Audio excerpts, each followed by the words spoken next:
movies at last. Looks like it, Aunt Mattie. Huh. What, Dad? Hello, son. Well, daughter, how was the moving picture tonight? Lovely. Mice, that's what it was. Just a lot of mice. There wasn't anybody killed in the whole thing. No, well, then I'll stick to these. These don't talk. And that big cluck Norman Maine was in the picture tonight. Never does anything but kiss a lot of girls. Norman Maine is one of the best actors in pictures. You and your movies, that's all you think about. You shouldn't be allowed to go to him at all if you're asking me. Too bad I was so busy in the kitchen. I didn't hear anybody asking you. Hello, Granny. Hello, darling. But of course, no one ever listens to me. They do if they're within 10 miles of you. Gadding around picture shows. House all cluttered up with movie magazines. And the other day, I caught her talking to a horse with a Swedish accent. Now, sis, we're only young once, you know. Ah, Hollywood. You'd better be getting yourself a good husband and stop mooning about Hollywood. Do you know what she wants to do? She wants to go to Hollywood. I've known it all along. I've seen her making faces in the mirror and talking to herself. That's what comes of your movies. Why, what would you do if you did go to Hollywood? I'd be an actress. I would, I tell you. I've always known I could. Guys, wouldn't it be wonderful to have a movie star in the family? Oh, Miss Blodgett, may I have your autograph? You may not know it, Alec, but you're practically on your way to bed. Oh, Miss Blodgett, you're my favorite actress. Won't you tell me the secret of your success? Oh, let me alone. I asked her, what's come over you? I'll tell you what's come over her. She's just a silly little girl whose head has been turned by the movies. And the sooner she forgets the whole thing, the better off she'll be. Why will I be better off? What's wrong with wanting to get out and make something of myself? What do you do that's so much better? Just because you're satisfied to sit here all your lives, you think you can laugh at me. Well, someday you won't laugh at me. I'm going out and have a real life. I'm going to be somebody.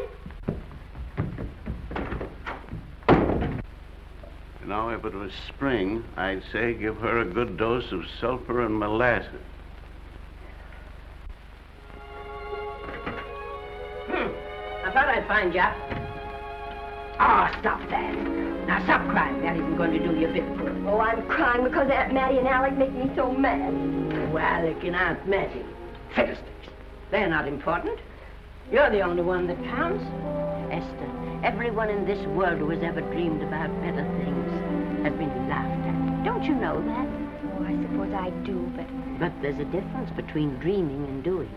The dreamers just sit around and moon about how wonderful it would be if only things were different. And the years roll on and they grow old. And by they forget everything, even about their dreams. Oh, I don't want to be like that. I want to be somebody. Oh, yeah. You want to be somebody. But you want it to be easy. Oh, you modern girls give me a pain. When I wanted something better, I came across those plains in a prairie schooner with your grandfather. Oh, everyone laughed at us as they did at all the other pioneers. They said this country would never be anything but a wilderness. We didn't believe that. We were going to make a new country. Besides, we wanted to see our dreams come true. Oh, Granny, it must have been wonderful. It was wonderful.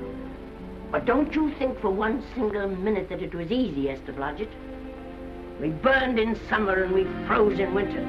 But we kept right on going and we didn't complain because we were doing what we wanted to do.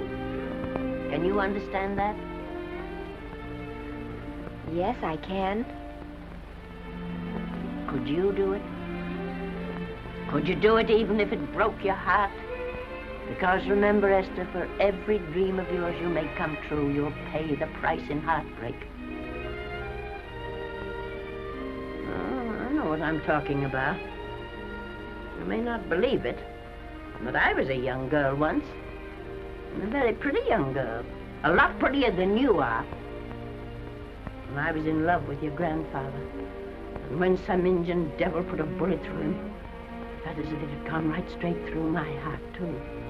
But I remembered all he taught me, and I went right on. I buried him out there in that wilderness with my own hands. And I went right on that same day. And I kept right on going, even when your mother was born. Oh, Granny, I want to make it worthwhile.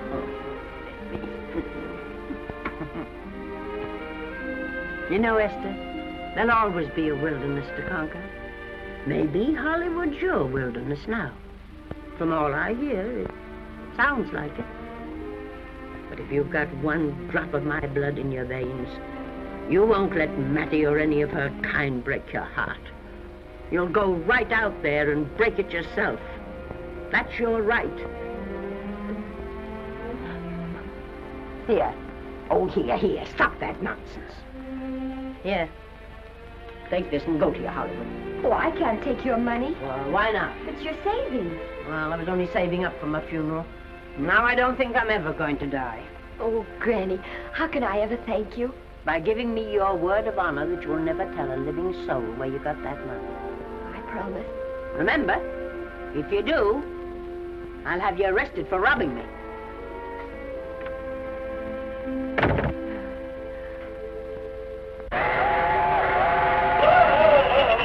Here we are. Want help me, Granny? Oh, I can make it, dear. Oh,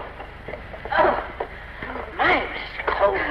I kissed Dad goodbye. Just a little kiss. He didn't even wake up. I bet you didn't try that on your Aunt Mattie. Oh, Aunt Mattie. Think of her face when you tell her. I am thinking about it.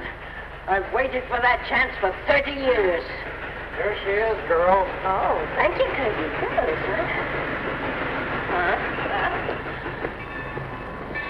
Well, come on. Here's your prairie schooner.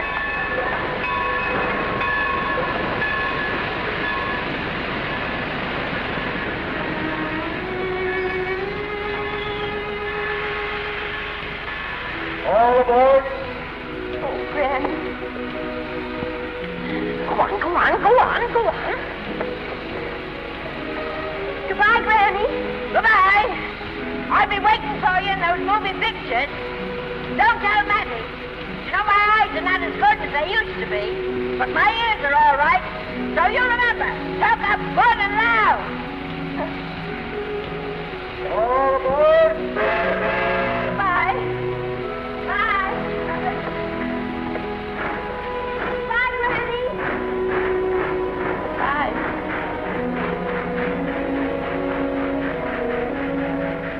Do you want to go home now? I don't want to, but I will.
Good afternoon. Day, week, or month? Well, it's a little hard to say. You see, I'm going into the movies. Well, you better take it for a week. It'll break your jump to Beverly Hills. Are all the studios really near here? All except Gaumont British. I suppose the best way to get a job is to go straight to the studios, isn't it? Mm-hmm. I haven't any illusions, you know. I'm perfectly willing to begin with a little bit of a part, or even as an extra. $6, please, in advance. Oh.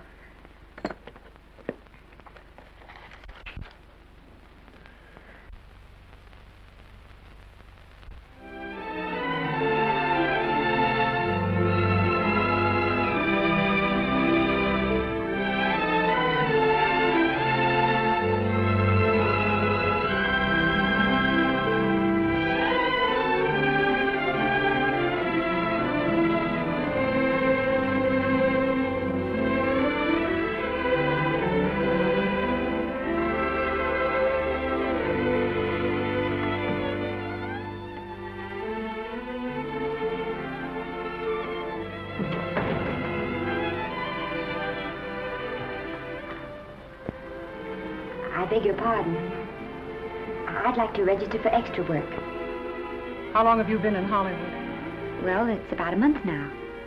We haven't put anyone on our books for over 2 years. Come here. I'd like to show you something. Casting, try later, central casting. Every time you see one of those little lights flash, it's somebody asking for a job. Every time you hear them say, try later, it means there isn't any job. You can't keep the girls at the switchboard long. They go crazy. Every one of those little lights thought it was going to be a star. Still want to go in the movies?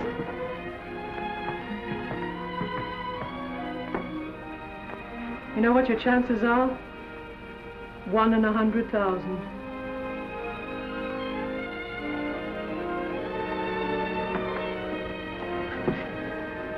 But maybe I'm that one.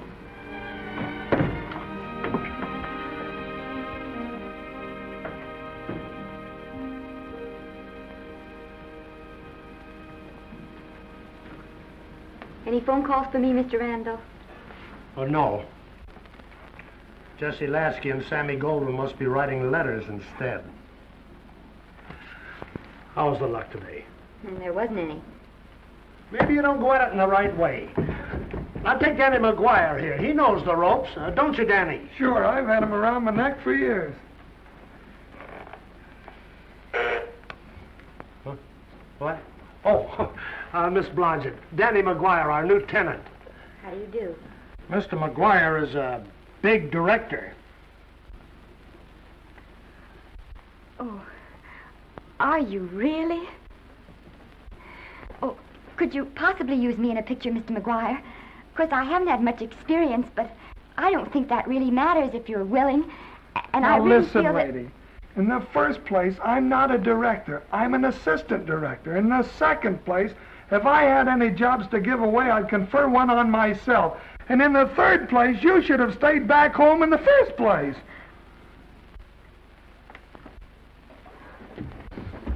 Oh, now look what you've done. Hey, wait a minute. Hey, don't be that way. Don't do that. Gosh, I didn't mean to get tough, but a guy thinks he's being kidded when somebody asks him for a job and he hasn't got one for himself. After all, I'm not a big enough shot to hurt your feelings. I'm sorry. It wasn't just that. It was a lot of things. Looking for a job every day and never getting any nearer to it. I guess I was beginning to get a little scared. I know. Lady, do I know. Well, there's only one thing to do for that feeling when you're tired and sunk and down to your last nickel. Come on and I'll buy you a drink. Well, it's not as bad as down to the last nickel. I've still got $11 left. $11? You're going to buy me a drink. Come on.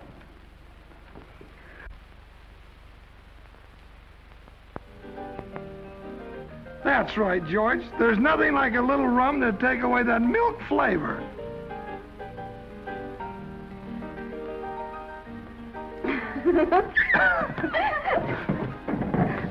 I beg your pardon. Certainly.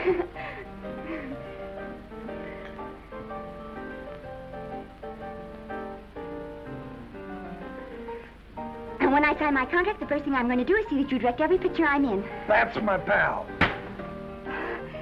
Of course, I'm going to be perfectly nice about it, but I'll just insist. Now, that's the way to talk. Don't let them lick you. Oh, I should say they can't lick me. If they try anything like that, well,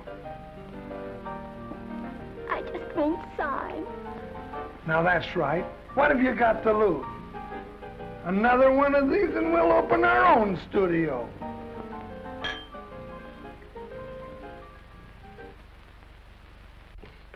Bill rendered $24. Past due. Remit without further delay. Me.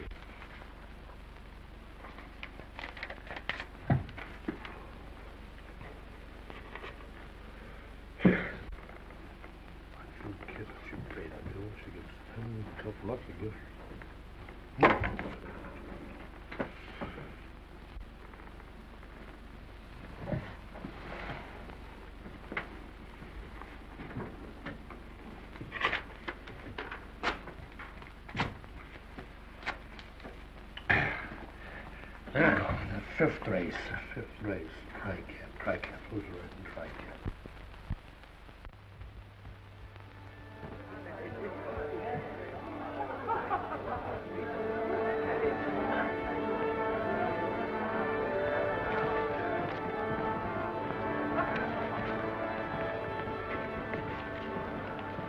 Hey, the program's going to be swell tonight. Now, you take this fella Beethoven. I'm a pushover for him. And Chopin, well, he's not so dusty either. But I kind of wish that once in a while they'd play something you could sort of go out whistling, you know, like Blood on the Saddle, Blood on. Well, there's a tune. Hey, why don't you throw your hat in the air or something, can't you? This is a celebration. My job starts tomorrow. I know it does, and I think it's swell, Danny. Gee, I wish you were in on it, too. But, oh, no, it would have to be a war picture. One of those big novelty numbers, a war picture without any beautiful women at the front. Oh, well, something will happen soon. Maybe.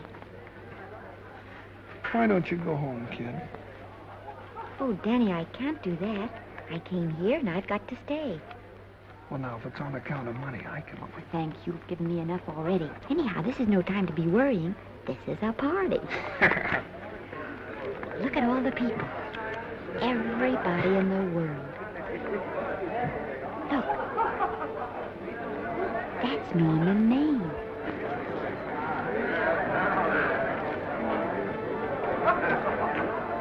And he seems to have had that one extra cocktail.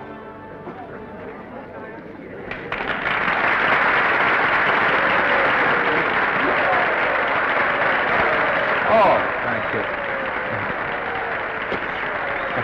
Sit down, you dope. That's for the orchestra leader.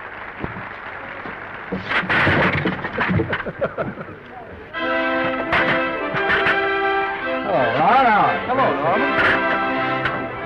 Oh, Mr. Maine. Mr. Maine, put your arm around Miss Regis. Adolphe, this is The Hollywood Bowl. Oh, afraid of crowds. Go on, get out of here. What's the matter? You getting too big to bother with photographers? Don't want any pictures taken now. Oh, is that so? Well, supposing I take it anyway. If you do, I'll shove that brownie number 2 of yours down your throat. Thank you, Mr. Mayor. No, stop it!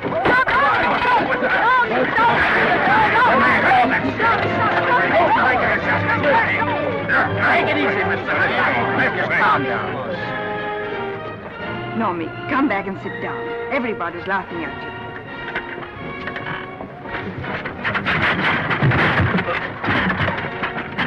All right. Hi, Norman. Is he always like that? Well, I suppose he has to sleep sometime. Oh, and he's so wonderful on the screen.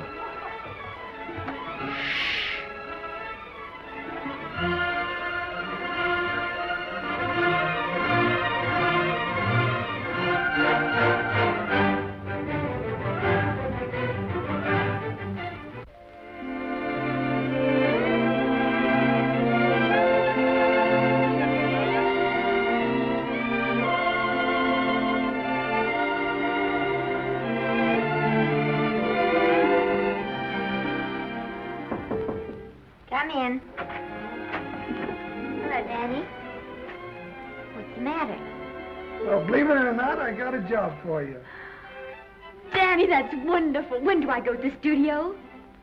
Well, you don't exactly go to the studio. Oh, it's on location. Well, it's not exactly on location. But of course, I haven't any makeup. Will you tell me what to get and sort of help me put it on? Well, you don't exactly need any makeup. You see, it's not really a picture job. It's being a waitress. Oh. Well, it's kind of a picture job if you look at it right. You said it was a waitress. Well, it's waitressing for Casey Burke, the big director over at our studio. He's giving a party tonight to kind of celebrate on account of finishing the picture, and he wanted me to get him an extra waitress, and it's $5. And I thought of you right away, Esther. Well, that was awfully sweet of you, Danny. Well, there's going to be a lot of big people at Burke's house tonight, and I'll bet you there's any number of big directors, and if you're there, maybe they'll notice you. I could make them notice me. Sure you could, Esther. It's your chance.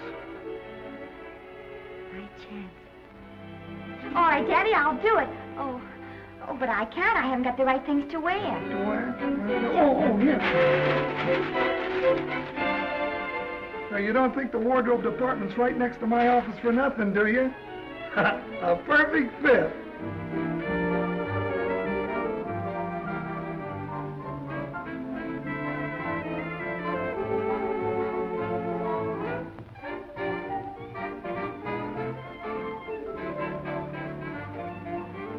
Did you get to the preview last night? I did. Would you like a little hors d'oeuvre? They are very nice. Oh, thanks. Well, what did you think of the picture? They should have saved it for Thanksgiving. What a turkey.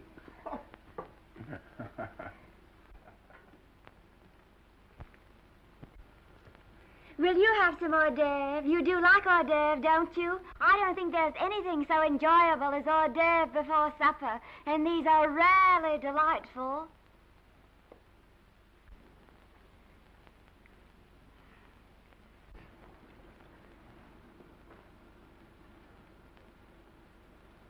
And at the finish, the kid turns around and sings the lullaby to its mother. Pardon the big boys, but would you like a little hors d'oeuvre? They say they're the best in town. Don't tell me. I know. Mae West. That's a great twist. But where are you going to find a 2-month-old baby that can sing? Hello, Oliver. Oh, hello, Casey. You want to fire me now or wait till you see the picture? I'm not a director anymore. I'm a male nurse. What's the matter with the picture? Guy by the name of Norman May. His work is beginning to interfere with his drinking. Oliver, don't tell me I'm to direct his next picture, too. Mm-hmm. You were my favorite producer. Now, wait a minute. You just go right on with your directing. I'll take care of these stars. I know how to handle them. I had a serious talk with Norman after that Hollywood Bowl occurrence, and you don't have to worry any more about his behavior. Excuse me, Mr. Niles. Mr. Libby of your publicity department is on the telephone. He says it's most important, sir. It's about Mr. Maine. Thank you. Oh, it's probably just some little thing. Of course, Oliver. I'll turn on the radio and see if they've called out the National Guard yet. Hello, Libby. What's the good word? Mr. Norman Maine, America's Prince Charming, was apprehended driving an ambulance down Wilshire Boulevard with a siren going full blast. He explained he was a tree surgeon on a maternity case. Well, will it be in the papers? No, it won't be in the papers. But that's a nice, expensive hobby of yours, keeping Mr. Maine's informal entertainments out of the public press. Oh, that's fine work, Libby.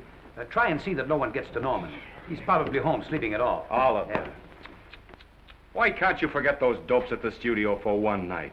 Business, business all the time. I don't know what's going to become of you. Norman! Why didn't you call for me? Well, by darling, why didn't I call for you? In case you've forgotten, I was supposed to come here with you. Oh, that's all right. I got here without any trouble. The only reason I don't slap your face. Yes, darling, I know. Hello, John. Oh, hello, man. What's the matter with Oliver? He looks as if he'd had bad news. Hello, Mary. What's the matter, old boy? Maybe I'm wrong. I guess I've been drinking too much lately. Oh, you ought to cut it down. It's bad stuff. Scotch and soda.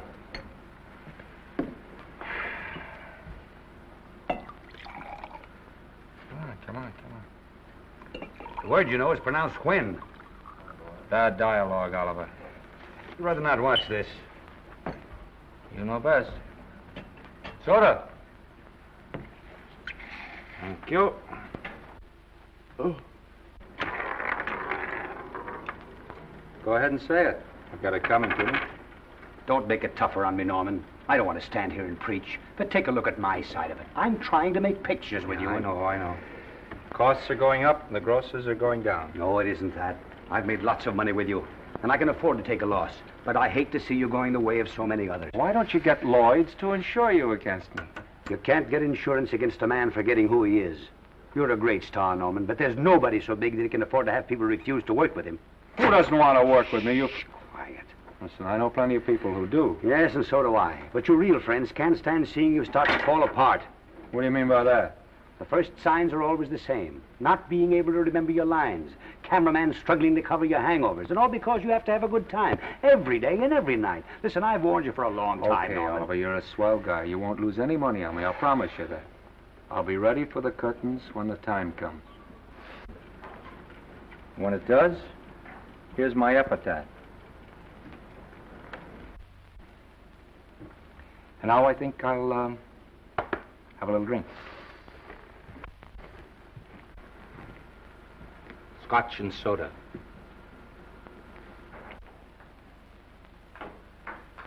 Scotch and soda. Ooh.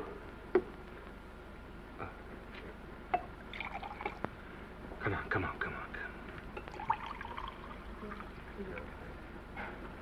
A little soda? Caviar? No, thank you. Yes, pardon me. Ah, lovely. No, I mean the caviar. Mm-hmm. No, don't go away. I'm starving. Really. Which would you take? Well, I don't know. Don't you know? I don't know either. It's hard to choose. Well, I think I'll take caviar. Mr. Maine doesn't care for any more. Do you know me? No. No, Normie doesn't care for any more. I think I shall get very drunk indeed.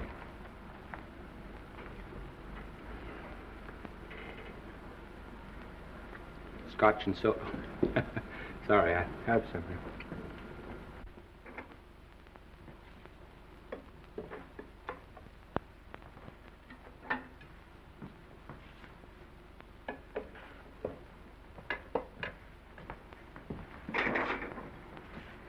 Oh. Mind if I help?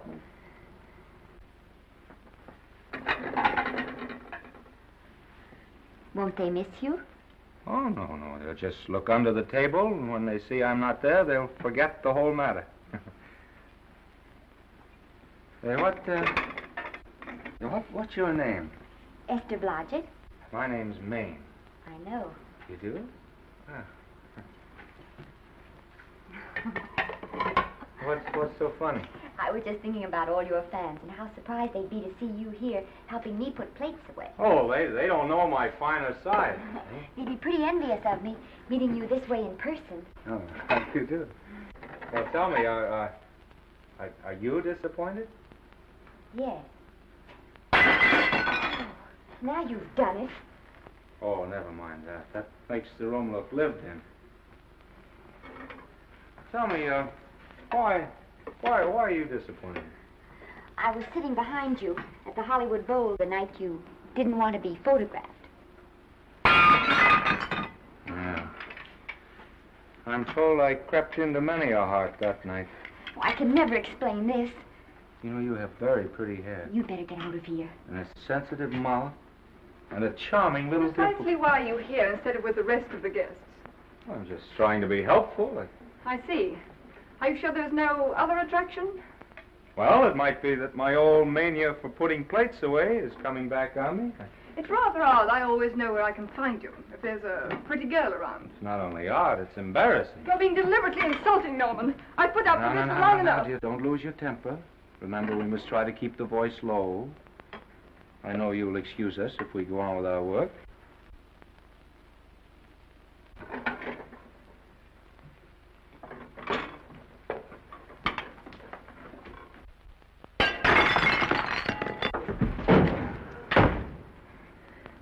Now see what you've done.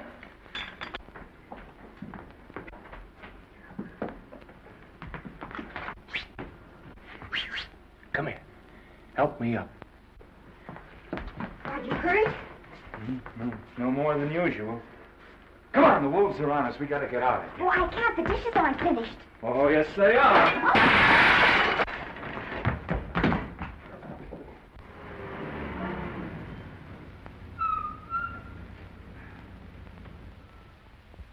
Well,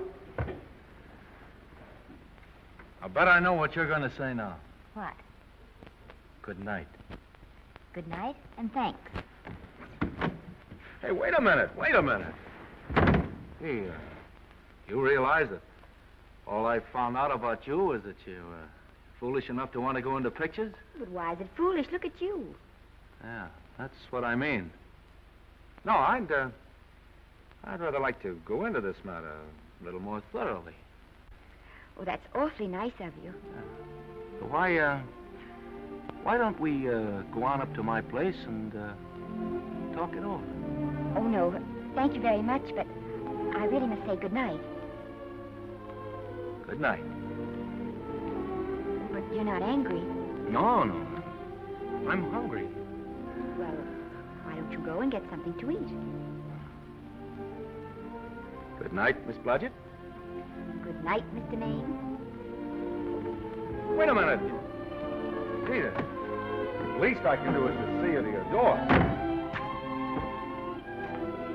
Will I see you again? I hope so. Has anyone ever told you that you're lovely? Well, now you know. Thank you.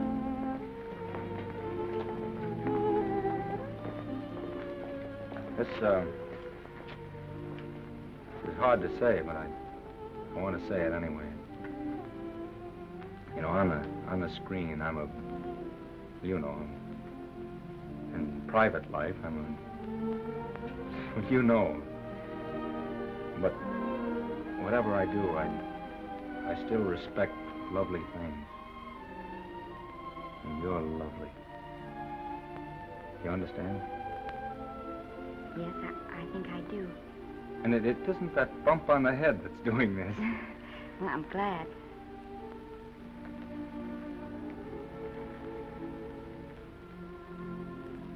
Good night. Good night.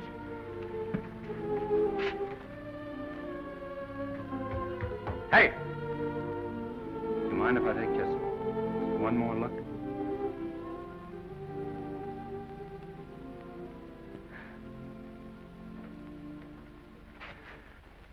Go away.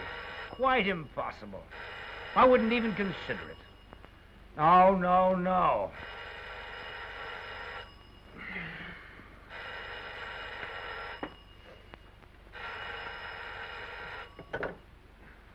Hello? Who is it? Who? Norman? What have you done now?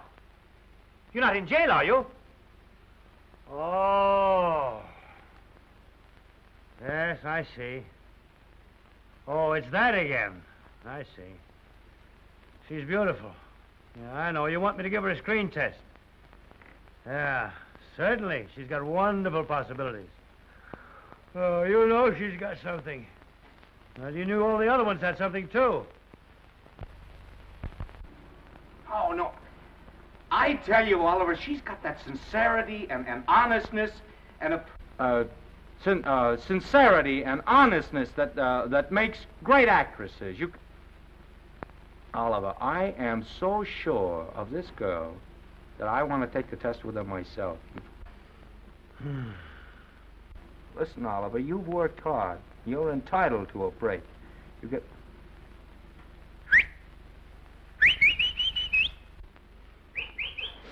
Yes, I heard you.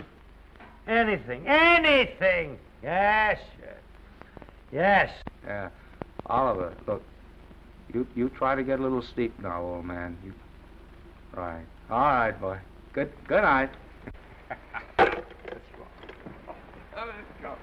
Now tell us.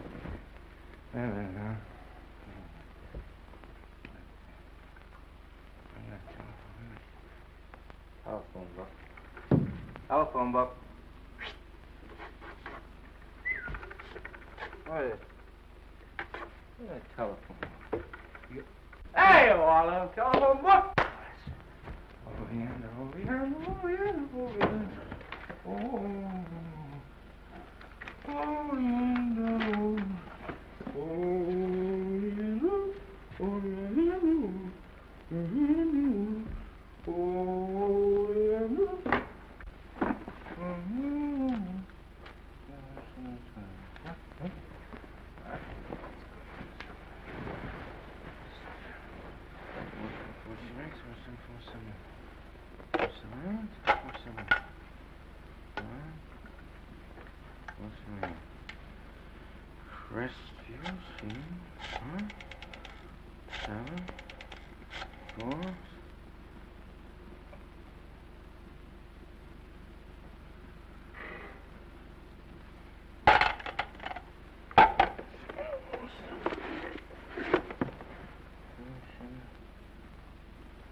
Yes?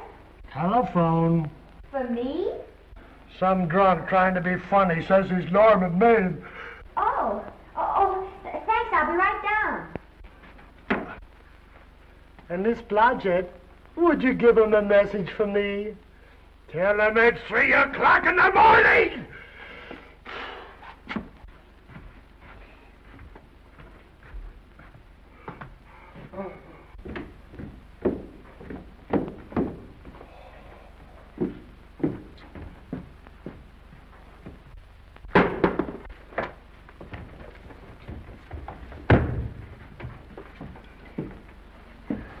Hello?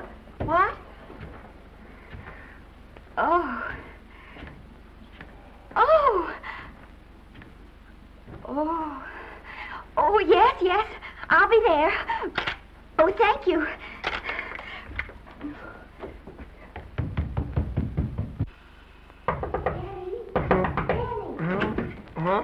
Daddy, what do you think? I'm going to take a test tomorrow, and Norman Main's helping me do it.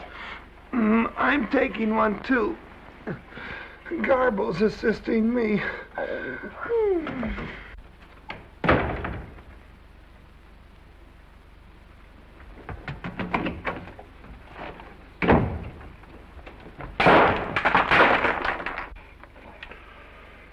Oh.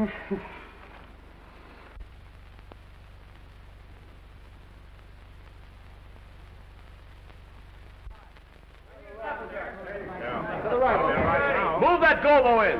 Put a silk on that broad. No, the Yankee. Is this light too hot for you, Haley? Okay, but cut down on your backlight. Put a double on that 90. Bring it down a little. That's it.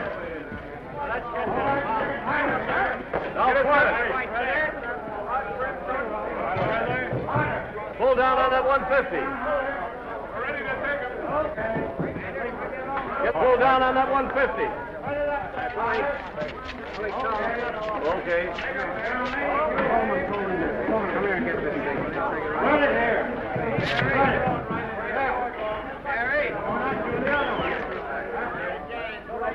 Bring me an apple box. Listen, gentlemen, please, if you don't mind. This is just a test. Ready, Mr. Burke? All ready, Mr. Burke. Ready, Mr. Burke? Ready now, Mr. Burke. All ready, Mr. Burke. We're ready now, Mr. Burke. All ready, Mr. Burke? We're ready, Mr. Burke. All right, let's take it. Quiet! Quiet! Quiet! Quiet! Ready, Norman? Yeah. You ready, Miss, what's your name? You'll soon know your name, Esther. The whole world's going to know it.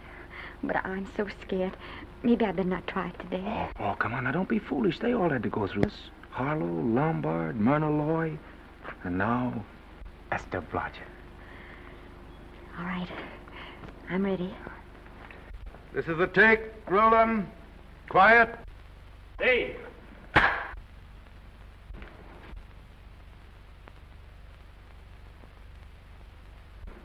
I may as well tell you that my whole organization thinks I've gone a little nuts to sign you. Well, maybe they're right. I've been nuts before.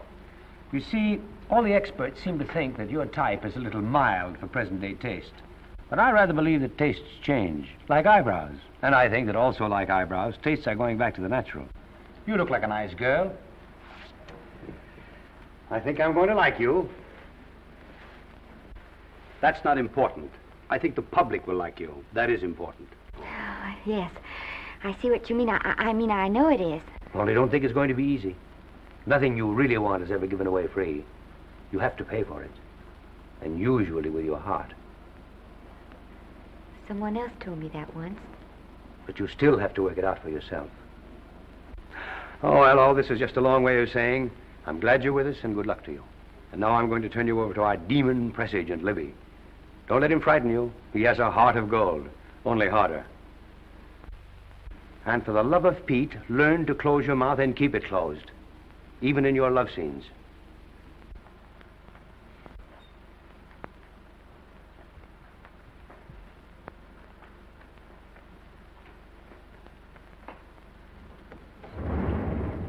Are you a Russian? No, I was born in Fillmore, North Dakota. Oh, no. First saw light of day in a mountain cabin, a trapper's hut, high up in the Rockies. Go on. Well, I always wanted to be an actress. Dreamed of footlights as Lonely Kitty. Are you sure there's no Russian in your family? Positive. That's a shame. Well, what does your father do? He's a farmer. Social register-eyed father. Fed up with hypocrisies of 400, sought wilderness for consolation. There amidst the mountain flowers, he raised another blossom. His lovely little daughter. What's your name? Esther Victoria Blodgett.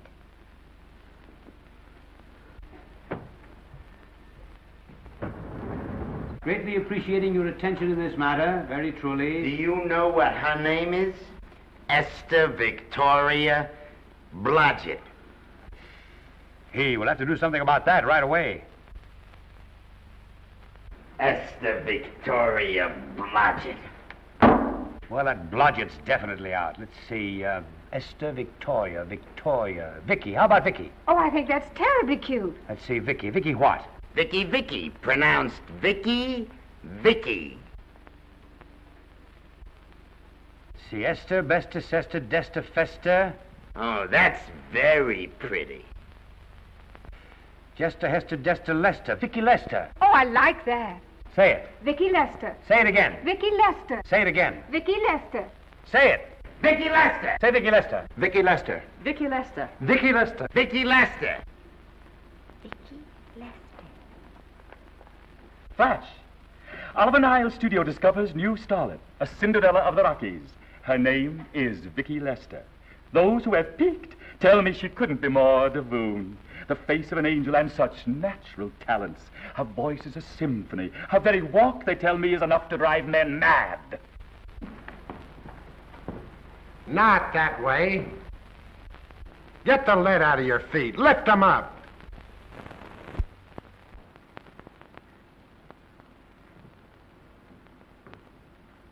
That's better. It's terrible, but it's better.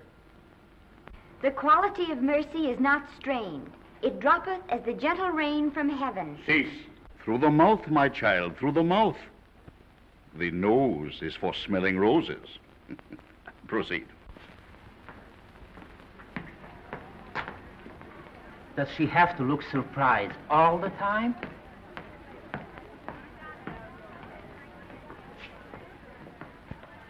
Anyway, it's just a rough sketch. Pretty small mouth, eh? Oh, well. Give her that Crawford smear.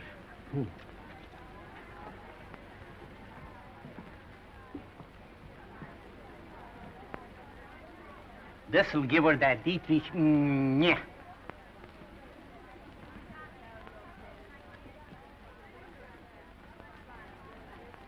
We're on the wrong track. She still looks surprised.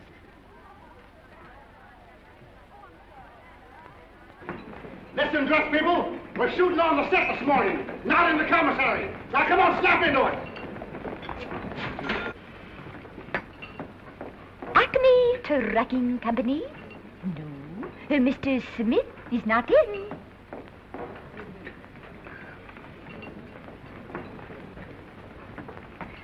Acme Trucking Company. No. Mr. Smith is not in.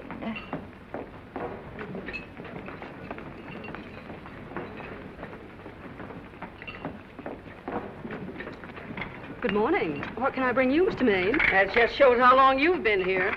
Naval, bless you. How soon are you and I going to be married, huh? I don't know. You'll have to ask my mother.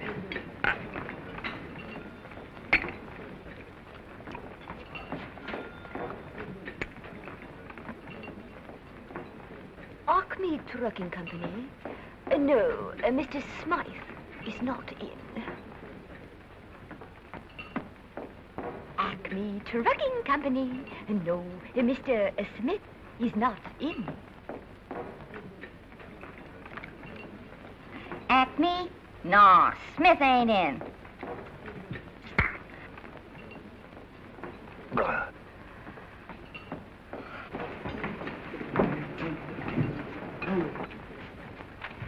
Acme Trucking Company? I'd like to speak to Mr. Smith, please. Mr. Smith is not...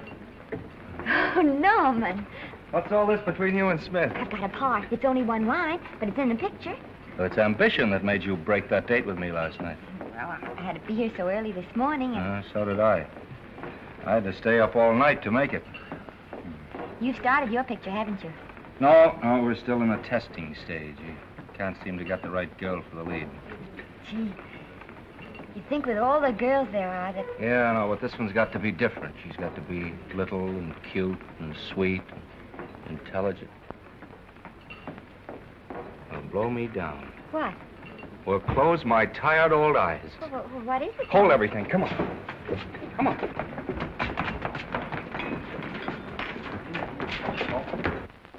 Well, you've been through the whole casting directory. I'll work day and night, Mr. Niles. And I'll work with her, Oliver. And I can be mean or nasty or anything you want, Mr. Niles. If she clicks, Oliver, you've got a star overnight. Okay.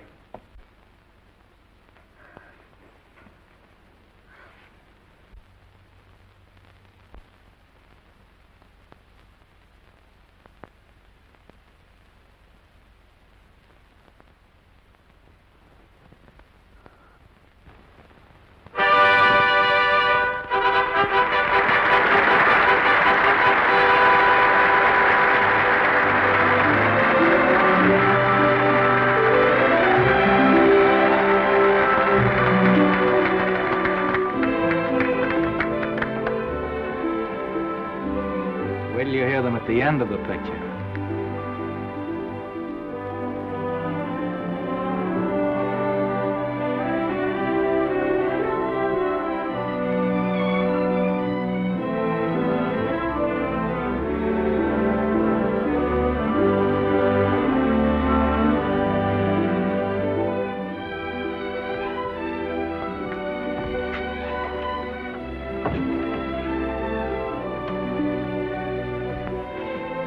Do you think we were noticed? By no one. They're much too busy playing at croquet. I've loved you all my life. But we only met 2 days ago. That's when my life began.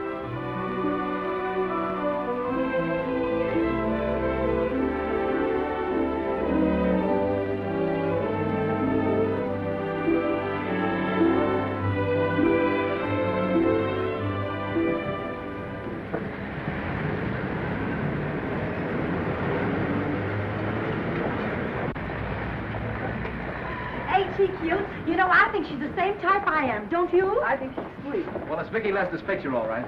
I think she was much better than he was. These producers are so horribly dumb. They won't know how good she is. Well, maybe it's because she's a good girl.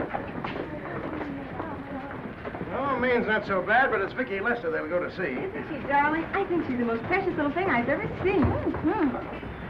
It's a knockout, Libby. You might mention that when you write your review. That Lester kid's a gold mine. Didn't you like Norman Maine? Was he in it?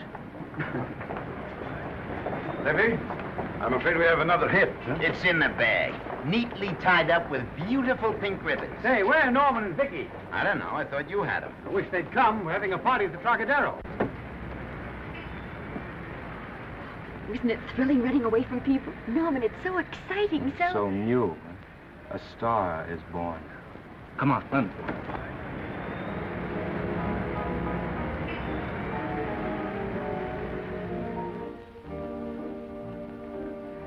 It's wonderful, isn't it? A crazy quilt. Oh. It's a carpet that's spread for you. It's all yours from now on, you know? Come, Esther. You're a success. You'll have everything in the world you want. I hope it'll make you happy. Hasn't it you? But then there was one thing I never had. Lots of times I told myself I'd found it, but I always knew I was lying.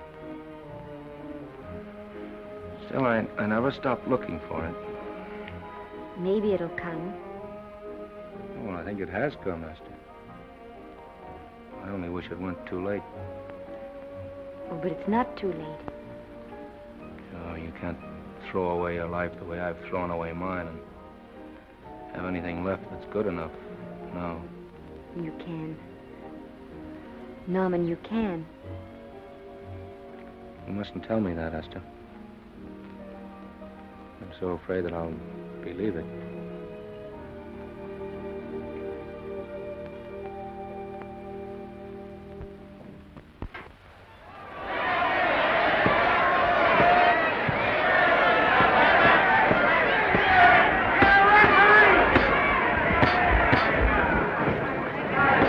Gotcha.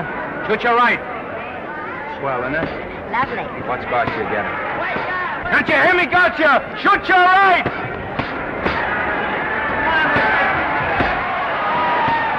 He's down! Gotcha got him! Gotcha got him! He did, didn't he? Yeah, but he'll be up, though. You like it? Sure I do. You like me? Sure I do. Ooh, that reminds me. Will you marry me? No, thank you. Come on, Gotcha, finish him. Why won't you marry him? Wasn't that dependable? Hey, shoot your right! Throw away your money? Break him up in there, break him up. Drink so much. Well, suppose I quit drinking. Yes? Come on, Gotcha, shoot the right in there, the right! Suppose I save my money. Yes? There he goes, let him have it! Suppose I became absolutely dependable on all occasions. Yes?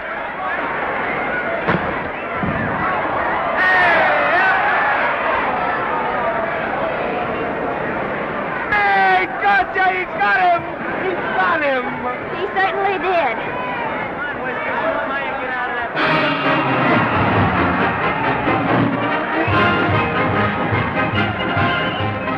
Gee, that was a beautiful fight. Norman. What there? Oh, that to me if I said I'd marry you? No, certainly not. I was just supposing.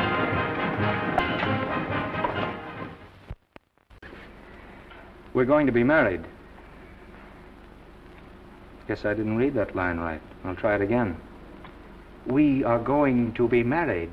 Both of us. Yeah, to each other. What do you think of that? Well, when? Where? Well, we thought we'd elope in the conventional manner. What's the matter? It's trying to decide whether it's good for the studio. Is it? It is. And bless you, my children. When's it going to happen? Oh, we thought we'd just sneak out sometime. We're not telling anyone but you. Listen to this. The screen's ideal romance blossomed into breathtaking reality today when Vicky Lester and Norman Maine, America's dream lovers, slipped quietly through the portals of holy matrimony. How does it sound? Horrible. But you see, we're going to elope. Sure you are. It'll be the biggest elopement this town ever saw. We'll get a tie-up with the Army, have you escorted all the way down to Yuma by 20 of their new bombing planes. Is he going with us? Don't you think we can work this thing out better alone? No sense in bothering the happy couple with all the details. I'll see to it that you get a carbon copy of the whole layout. I can hardly wait. I'm sorry, we didn't realize that we were in the way. While you're settling the details, you don't mind if I take this woman out and buy her a ring? Sure, go ahead. We want everything legal. That's a charming match.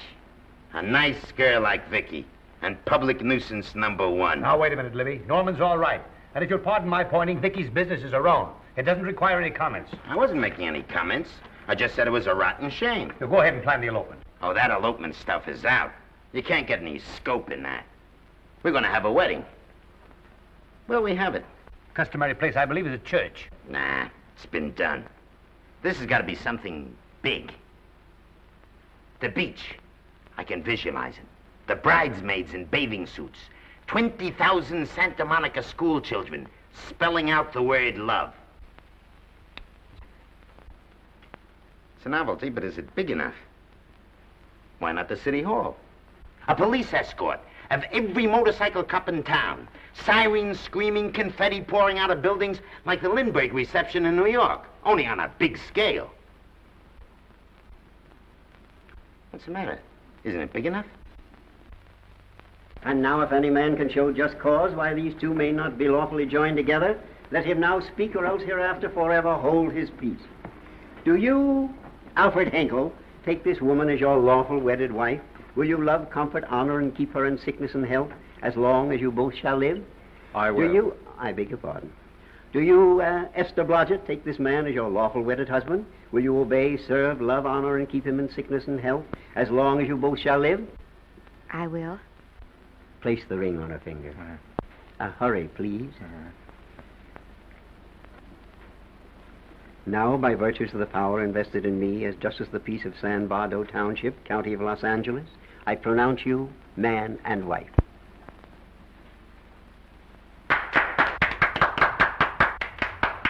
Quiet! And now I must exercise my prerogative of office. I hope you'll be very happy, Mrs. Henkel.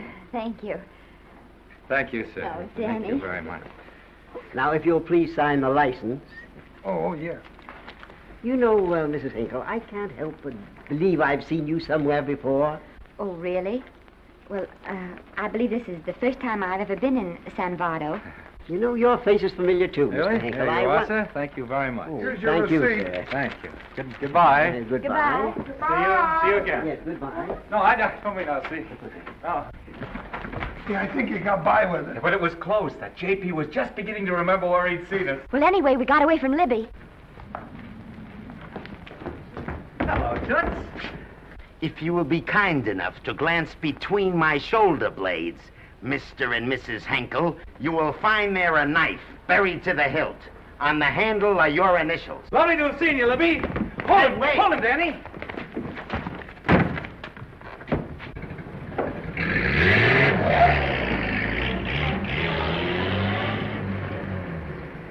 There go a couple of rats I raised from mice. Well, they got a right to get married, haven't they? I haven't got any right to double-cross the public, and I haven't done it yet. Hey! People versus Porky Washington, who is charged with violating Section 600. Young man, you're in contempt of court. Operator, get me the Los Angeles Tribune. I've a good mind to put you under arrest. Wait till I make the score. You wait, too. Tribune, give me the city desk. Johnny, this is Matt Libby. I got a flash for you. Norman Maine and Vicky Lester were married at 2:30 this afternoon. Vicky Lester? Court recess.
Wahoo.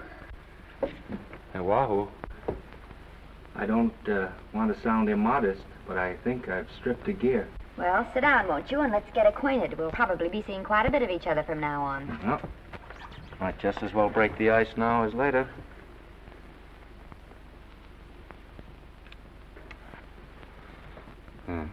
Now we're old friends. Say, have I got time for a shower before dinner? Plenty, if you can find the shower. I never can remember where that thing is. Does it pull out or slide under? Here, I think I can find it. Nope, it's the linen closet. Here it is. Nice work. Oh, half the time those things are just luck. I'll see if I can disinfect this steak.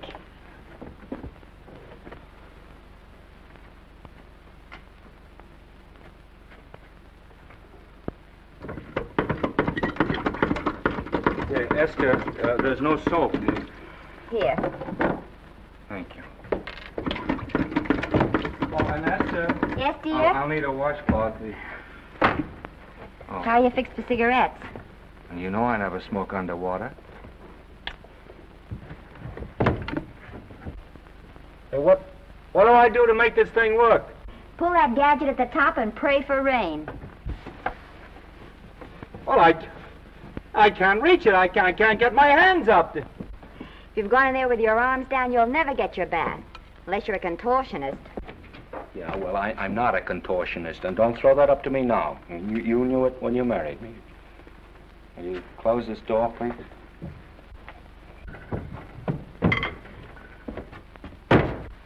Thank you.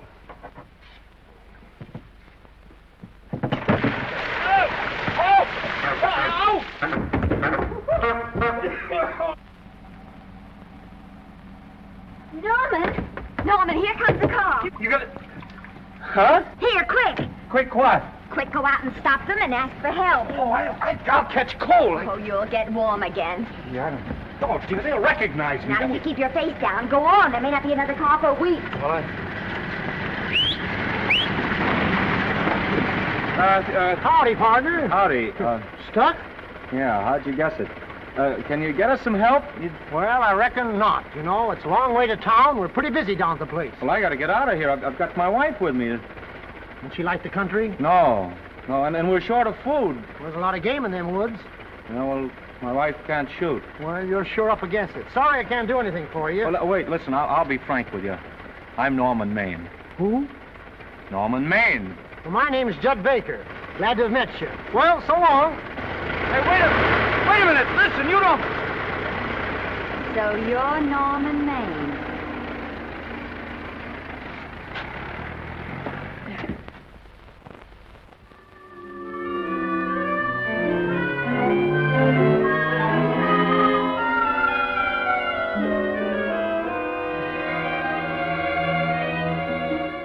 I got my prestige to look out for.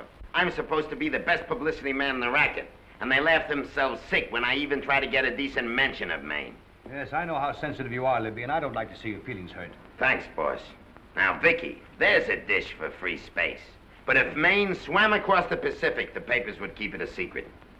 Well, the exhibitors don't like him, the critics don't like him, the public don't like him, and I don't like him.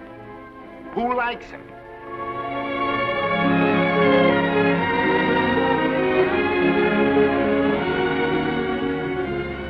Oh, but darling, this is almost too much of a surprise.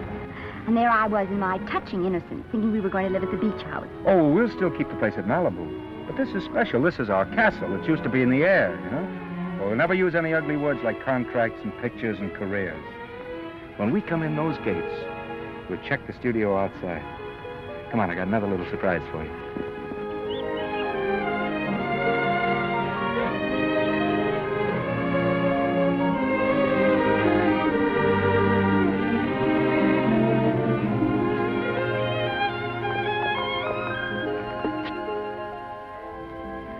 Oh, Norman, it's lovely. So are you lovely. The whole world's lovely. Hey, hold it!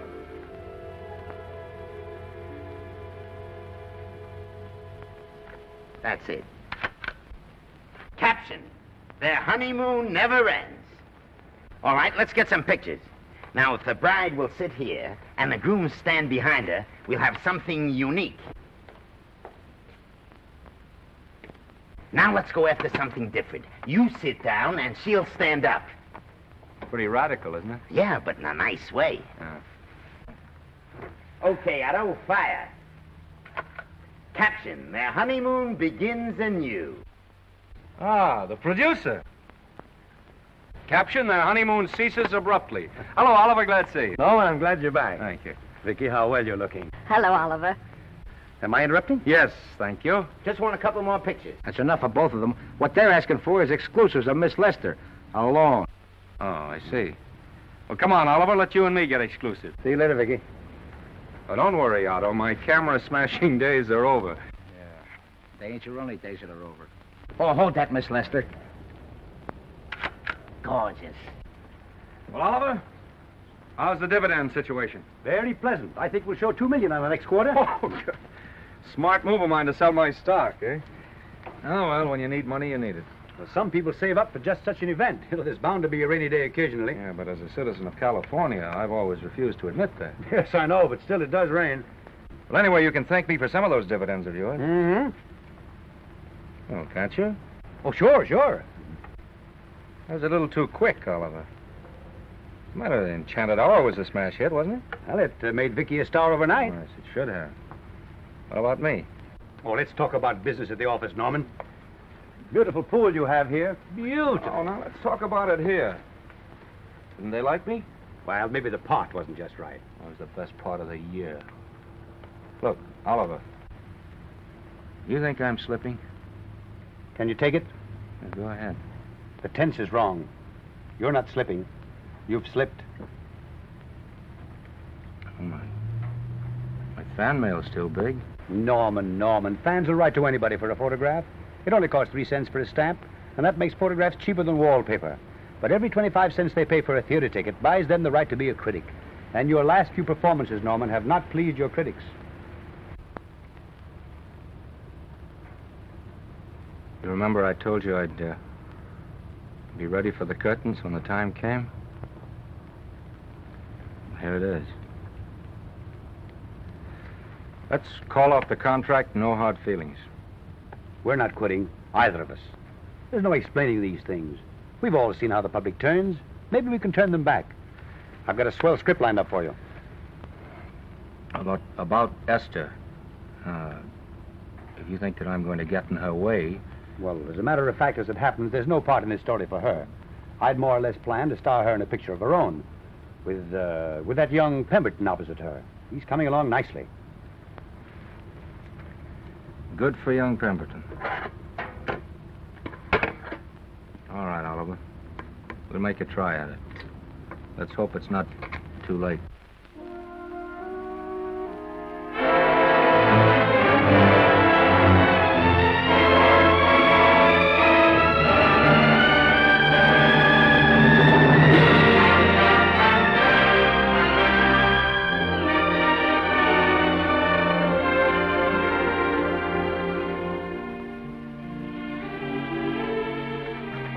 No argument. I'll buy those. Huh. The screen's most finished actor. I'll say he's finished. He keeps them away in droves.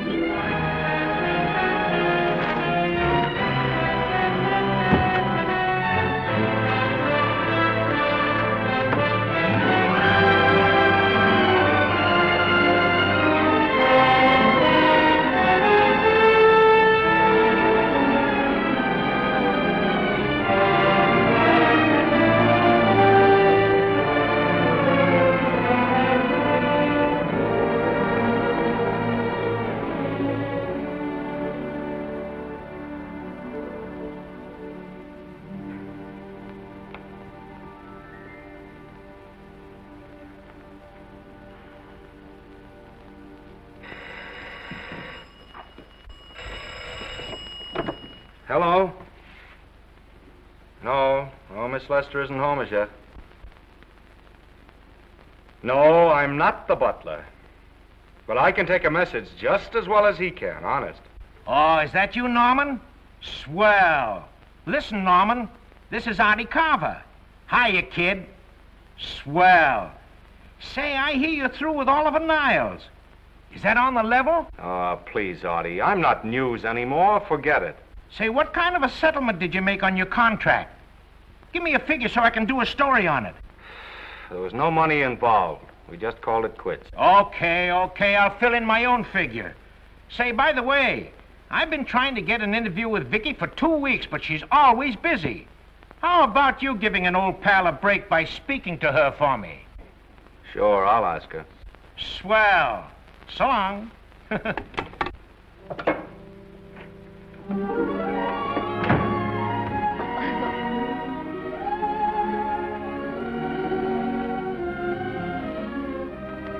I didn't mean to be late, darling, but Casey wanted... All right. You're here now. What's new today? Nothing. Haven't been out of the house. Let's go somewhere tonight. No. You're tired. We'll stay in. I'm not tired, really. Oh, yes, you are. You've got a hard day ahead of you. Anyway, I see so little of you, I'd like to have you to myself. Oh, but it's the servants' night out. We haven't any Yes, we dinner. have. I fixed a little snack with my own lily white hands. I'm learning to cook in my spare time. Then I think I'll marry you. Oh, I get it. You want to make an honest cook of me, huh? Comes in on wheels in this joint.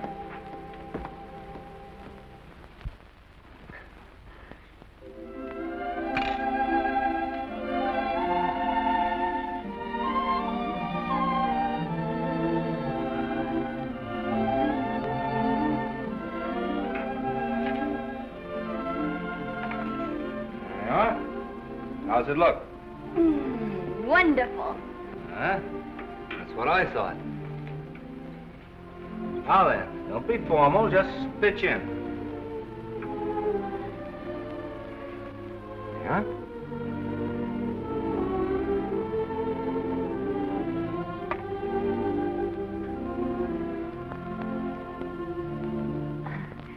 I'm afraid my mouth's not quite big enough. I'll measure it next time and make them to size. A little hard to lift, too. In fact, I think I'll take those measurements right now.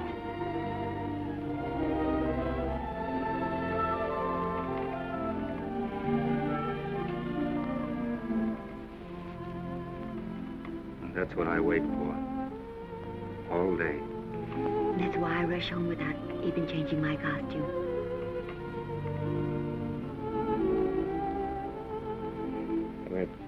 We're forgetting that we're hungry. Would you like a sandwich? Thank you. I still have a little work on this one.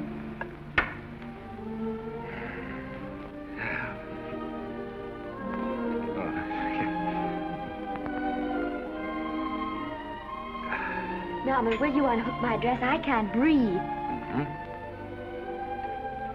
And all the time I thought it was the kiss that made you breathless. A lot of hooks, hmm? Uh-huh. Why don't you have a zipper? That's a good idea. You got it? Oh, yes.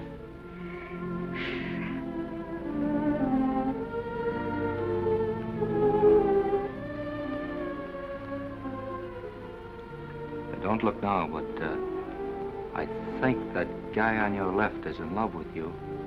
I hope so.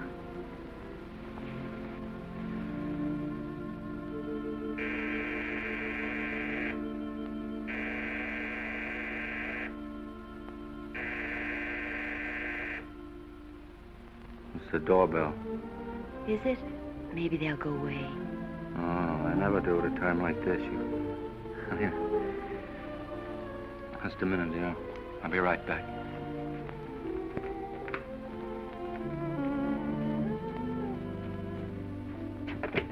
Does Vicky Lester live here? Yes. I got a package for her. I'll sign for it. Who are you? I'm her husband. Oh, sure. Sign right here, Mr. Lester.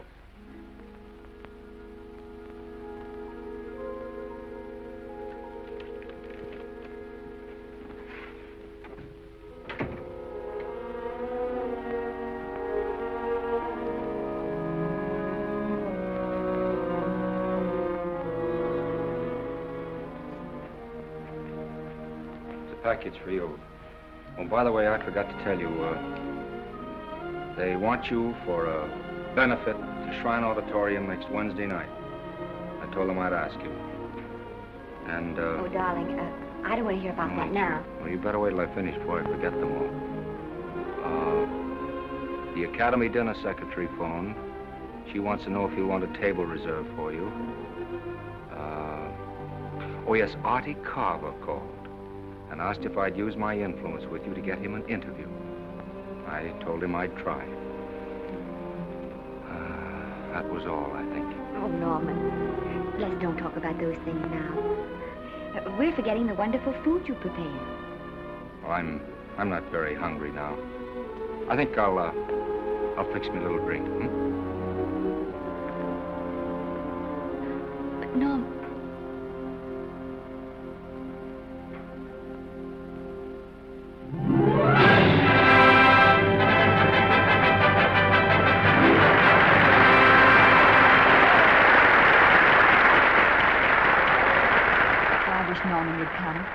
Stop worrying. And think how nice that statuette's going to look on your mantelpiece. Do you suppose anything's happened to him? But of course not. He's just been held up in traffic. You think about that statuette. And now we arrive at the climax of the annual dinner of the Academy of Motion Picture Arts and Sciences, the highest award within our power to bestow. We have already applauded with our hearts as well as our hands, while awards have been given those gentlemen who during the past year have rendered distinguished service to the motion picture industry. We now pay honor to the ladies, or rather to one lady. We offer to her the Academy Award for the finest performance of the past year. She has already had the world's acclaim, but this is the tribute of her fellow workers, the men and women of this industry. It is not only my pleasure, but my privilege to present this award to the actress who created the unforgettable Anna in Dream Without End, Miss Vicki Lester.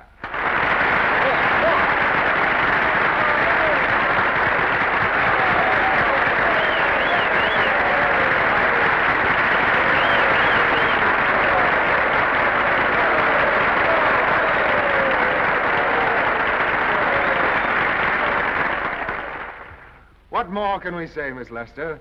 This says it all for us.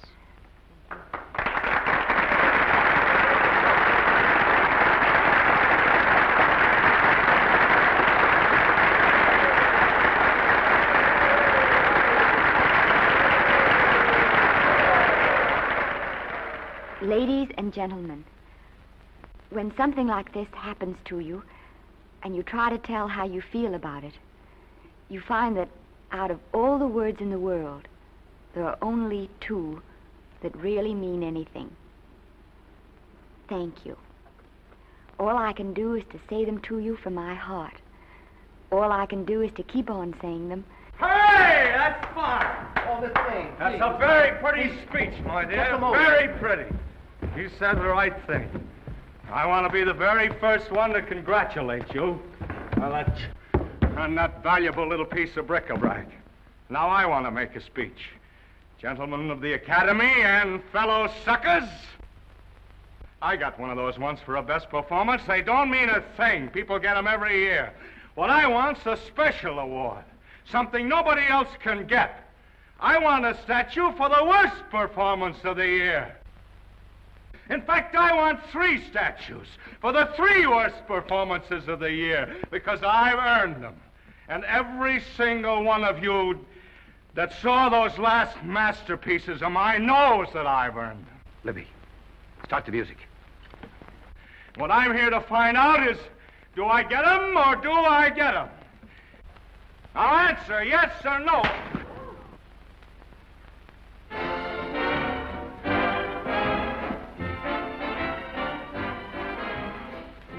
Norman, darling, let's go and sit down.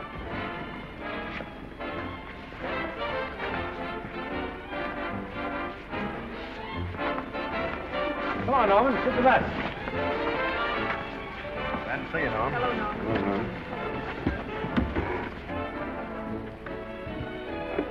Well, Norman, how are you? Hi, Oliver. My dear, do let me congratulate you. You must be terribly proud and happy tonight. Thank you.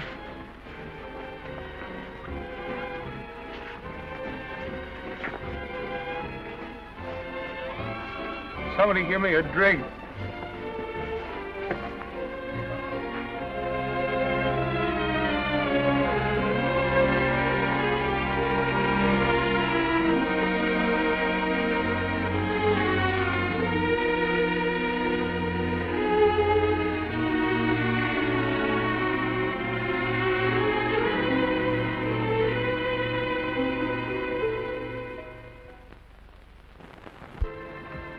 Oliver, it's nice of you to come to my dressing room. Vicky, how are you? I've missed you. Everyone's missed you. Have a nice trip. Well, a 3-month tour of the theater circuit scarcely comes under the head of pleasure.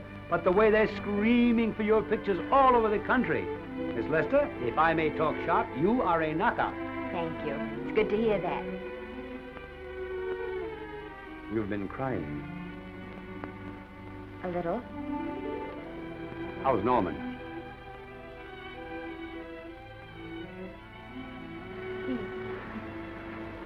Well, he's trying awfully hard, Oliver. Letting Norman leave this studio was the hardest thing I ever did. There was nothing else I could do. I know. Has he been...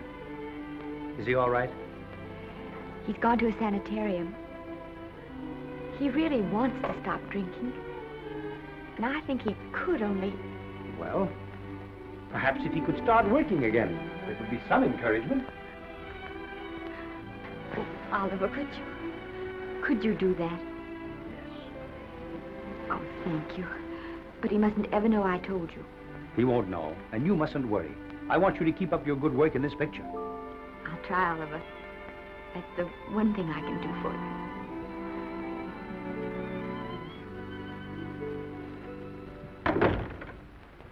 If you'll just sit here, Mr. Niles, I'll have Mr. Maine brought down. Thank you. Brought down.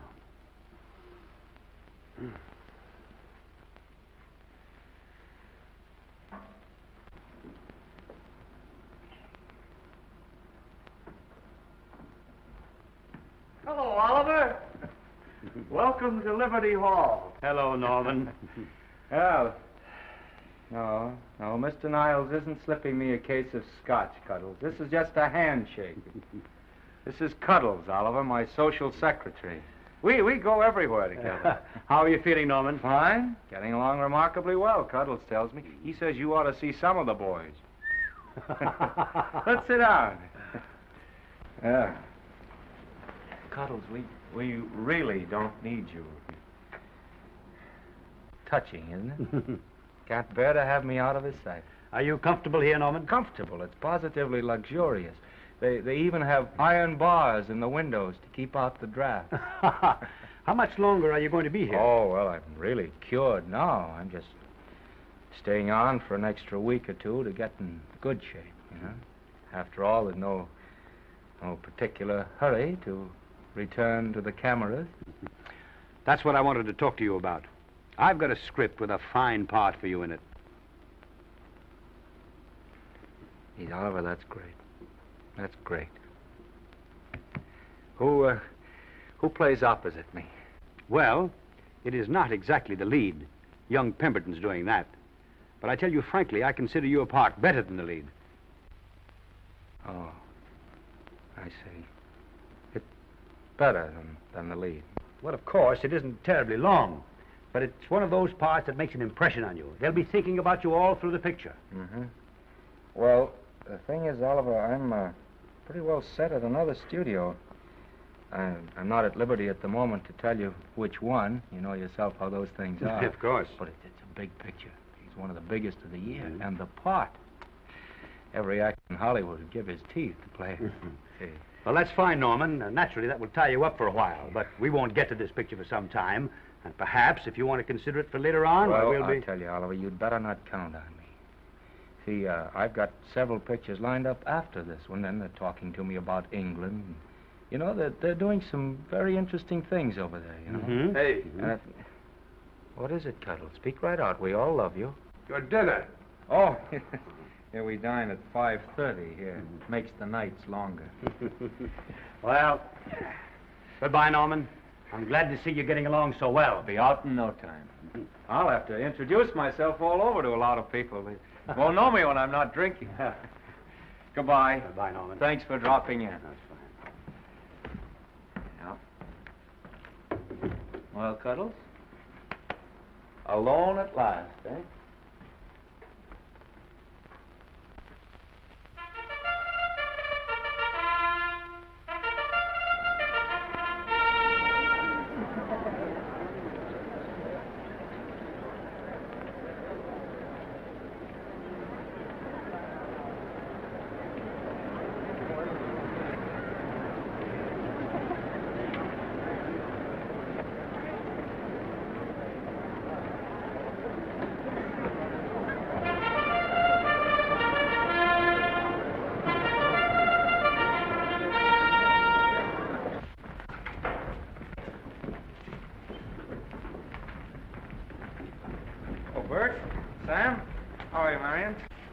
Hello. Hello.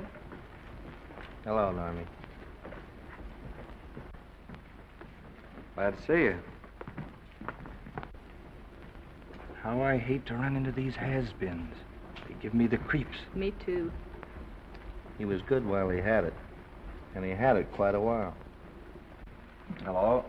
Hello, Mr. Maine. I haven't seen you in a long time. Oh, I've been resting. Ginger ale, please. Ginger ale and what? Ginger ale and ginger ale. A new leaf? A whole new book. Thank you.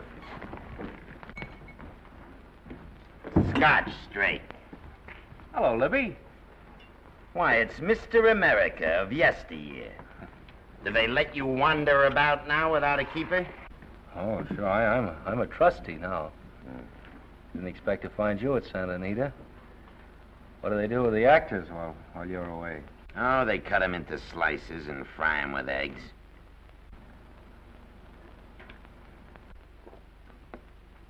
I suppose you'll be here all the time, now that you've retired from the hurly-burly of the silver screen.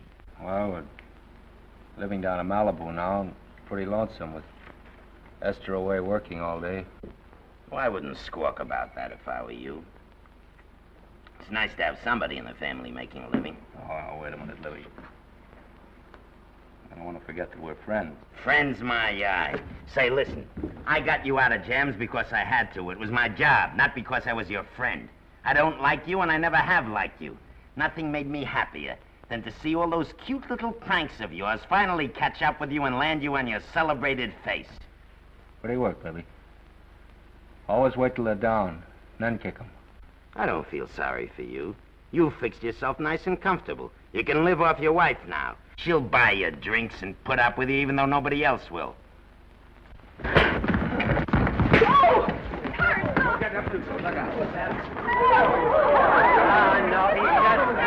drunk again. Yeah, come on, drunk. Hey, wait a minute. Come on outside for you, wise guy. I'm Norman Maine. Well, that's not my fault. Oh, don't bother to toss him out. He's harmless. All right, Mr. Libby, if you say so. Sure, let him go. What can he do? He can't fight any better than he can act. It's Norman Maine. Oh, he's drunk again. Why, he's been drunk for years.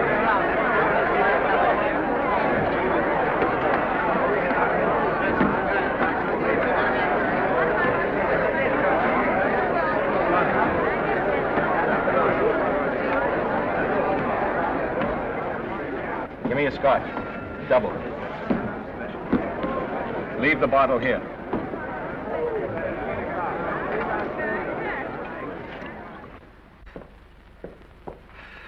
Vicky, you'll be ill. Why don't you try to get a little sleep? But he's been gone 4 days. 4 days and not a word.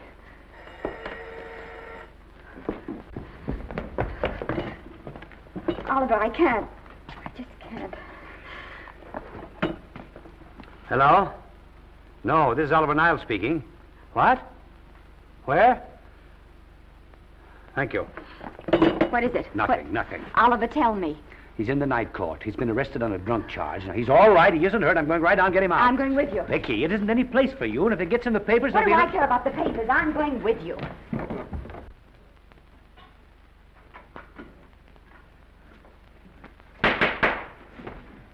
Division 30, Municipal Court, County Los Angeles, now in session. The Honorable Judge J. Barris presiding.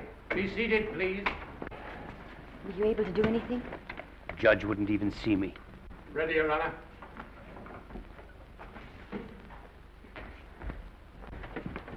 I want to advise you that you're entitled to be represented by counsel, to be confronted by the witnesses that may testify against you, to compel witnesses to attend on your behalf to a public and speedy trial by the court or by a jury, and the right to be admitted to bail. Call the first 5. Gregory, Bale, Kane, Rodriguez, Johnson. Come on, boys, step in. Go ahead. Move along. William Gregory.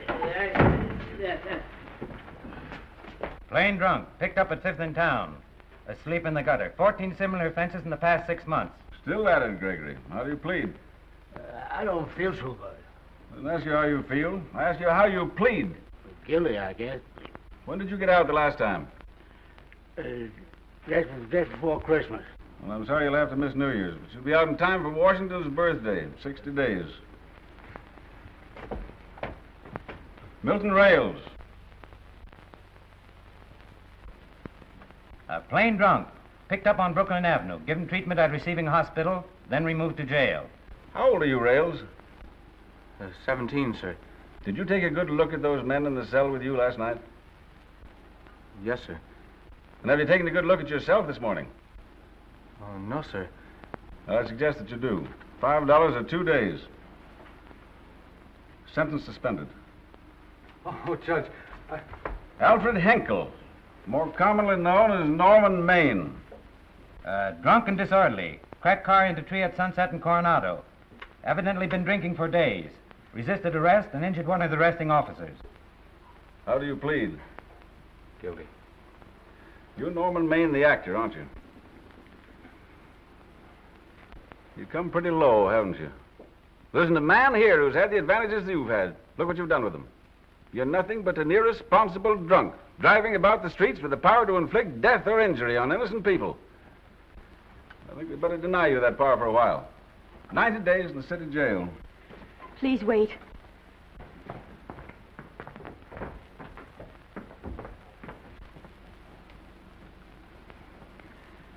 I'm his wife. Yes, I recognize you, Miss Lester. Please, Judge. I promise you this won't happen again. I'll be responsible for him. If you just won't send him there. You realize that this man, when drunk, is obviously a menace to public safety? And you realize, too, Miss Lester, the responsibility you'll be assuming to this court and to the Commonwealth. I do. Sentence suspended. Prisoner remanded to custody wife. Thank you. You can get him at the jail entrance, madam. Jose Rodriguez. Plain drunk, picked up at 1st and Main, 2nd offense. How do you plead? I think I'm guilty, Your Honor. 60 days.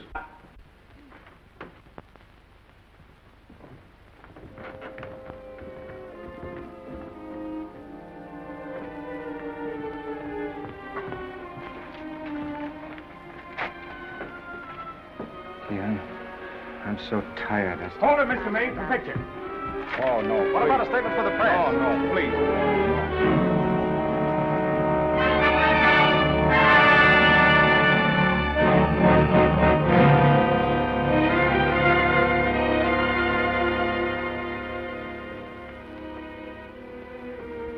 He's still asleep.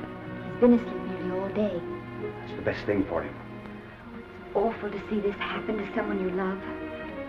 And know in your heart that it can't get any better. I only know that all I can do now is stay with him and try to help him.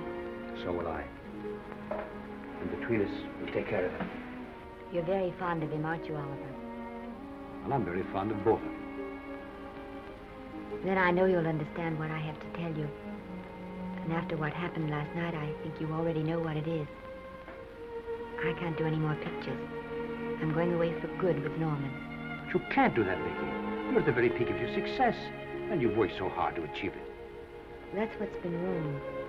Oh, I've thought it all out. Maybe if I hadn't been away from him so much, last night and what went before, it wouldn't have happened. Oh, I know it's too late to think about that now, but it may not be too late to go away with him and start over somewhere. It's your life you're giving up, Vicky. so I can try to give Norman back his. Can you honestly tell me I'm wrong to do it? No, Vicky. I cannot honestly tell you that. Then there'll be no more Vicky Lester.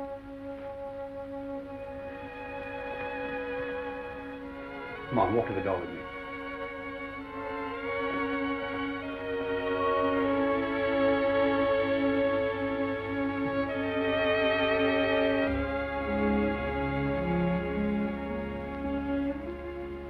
Goodbye, Vicky Lester. You were a grand girl. Good luck, Mrs. Norman Maine.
Darling,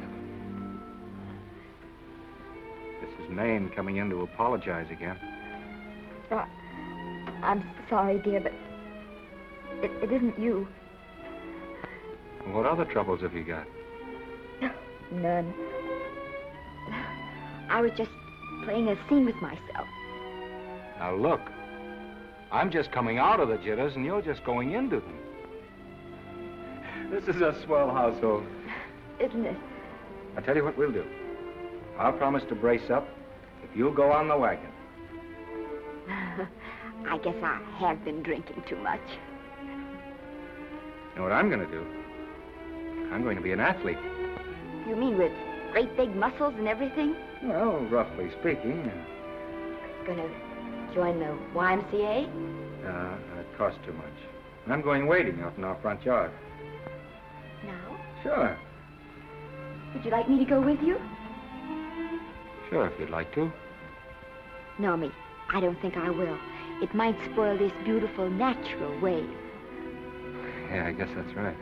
But, darling, look, could you have a hot toddy, some hot soup for me when I come back? Some hot soup? Yeah, and I'll make some of those nice sandwiches. Norman, do you have to?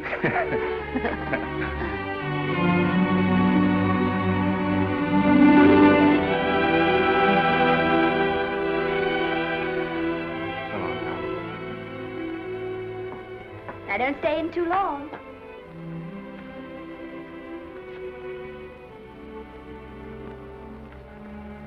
Hey! You mind if I take just one more look?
first drink of water he had in 20 years. And then he had to get it by accident. Pardon me. How do you wire congratulations to the Pacific Ocean?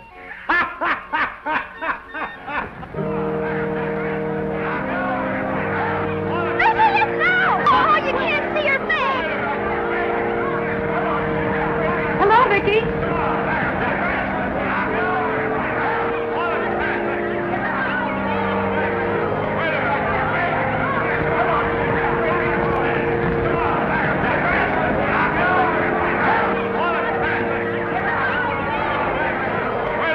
Can't you? Come on, Vicky, let's see your face. Vicky, will you sign my book for me? Write this is Norman May. Don't you care, Vicky? You get over it. Stand back, can't you? Don't you cry, dearie. He wasn't so much.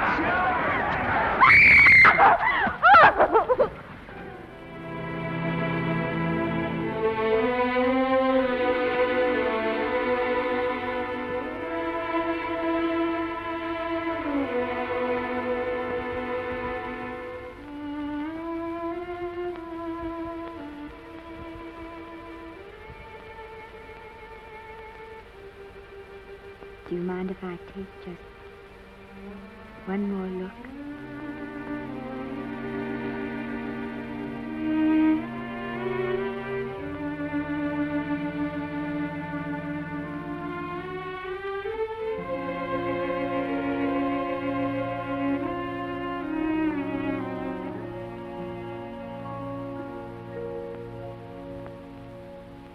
Here are the paychecks for the servants' graves. You'll find a very nice bonus in each one. Miss Lester asked me to thank you for your kindness and service. If there's anything I can do for the little lady, I should be glad to do it. She would appreciate your attending to the closing of the Beverly Hills house. Put down those trunks. Put it down, I say. Well, where is she? In the bedroom. Who are you? Oh, I'm her grandmother. Get out of the way.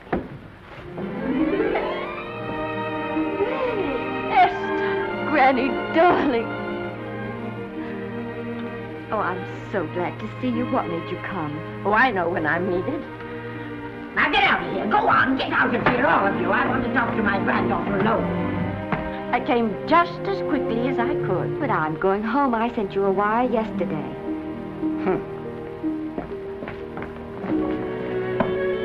Sit down. Is it true that you're going to quit the movies? I never want to hear them again. What are you running away from, little girl? I'm not running away. It's just that I can't go on. My heart isn't in it anymore. Once I told you, if you get what you want, you have to give your heart in exchange. And you said you were willing. Do you remember? I remember. It seems to me that you got more than you bargained for. More fame, more success, even more personal happiness. Maybe more unhappiness. But you did make a bargain. And now you're whining over it. I don't think I'd feel so very proud of myself if I were you, Esther. I'm not, Granny. But my mind's made up. Oh, and I'm sorry I gave you the money to come out here. It was just wasted. Oh, but Granny... I was proud of you, Esther. I was proud to be the grandmother of Vicky Lester. It gave me something to live for. Now I haven't anything. I know. Oh, I want to be strong, but I can't go on. I can't. You must. Tragedy is a test of courage. If you can meet it bravely, it will leave you bigger than it found you. If not, then you'll have to live all your life with a coward. Because no matter where you may run, you can never run away from yourself. I never knew Norman Maine. He wrote me a very sweet letter when you were married. He said you told him how much I meant to you. And I know just how much you must have meant to him. You know, Esther, I can't believe that wherever he is, he can be very happy, knowing that his death broke the spirit of the little girl he praised me so highly for raising. And I can't believe that he can be very proud, knowing that all his great love did for you was to make you a quitter. The car is ready, Miss Lester. We'll have to go now to make the train.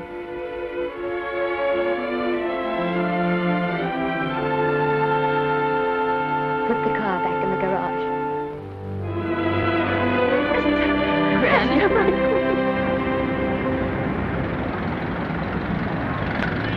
The entire picture industry has come to the Chinese theater for this opening tonight.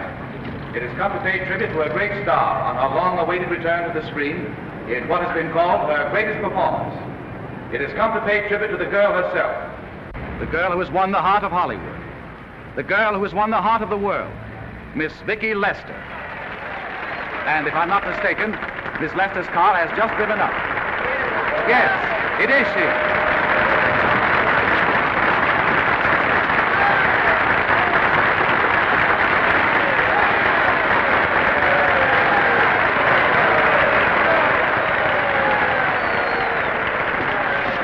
This doesn't scare you too much. I scare very slowly, young man. Big smile, folks, please.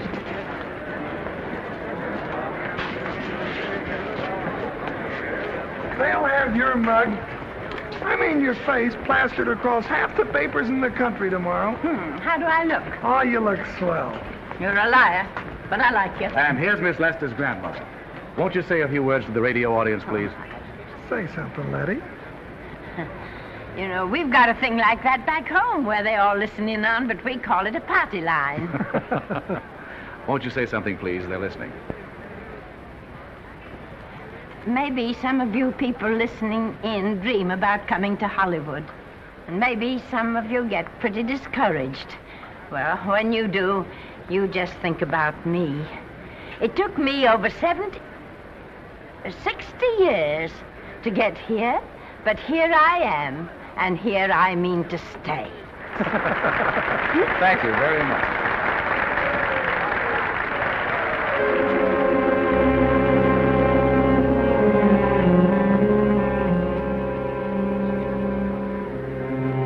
Miss Lester.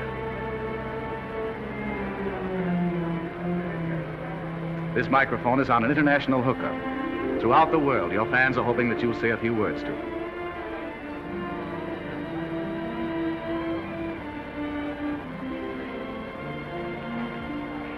Hello, everybody.